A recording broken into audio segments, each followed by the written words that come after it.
Hello বন্ধুগণ, তো আজ যেই রেসিপিটা শেয়ার করব সেটা হলো কচুর লতি দিয়ে বড়ির তরকারি।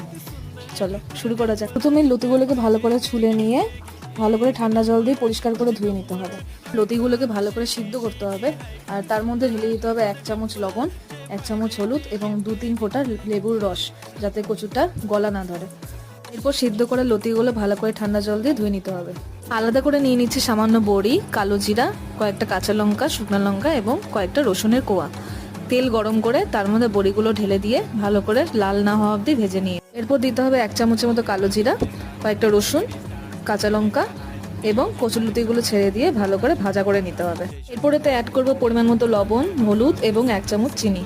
কিছুক্ষণ নাড়াচাড়া করে নিয়ে তার মধ্যে বড়িগুলো ছেড়ে দেবো। এরপর আর একটু ভাজা ভাজা হয়ে এলে এর মধ্যে 1 কাপের মতন জল ঢেলে দিব। এবার কিছুক্ষণ ওয়েট করুন। ব্যাস রেডি হয়ে গেল বড়ি দিয়ে লতির তরকারি। খেয়ে বলুন তো কেমন হয়েছে।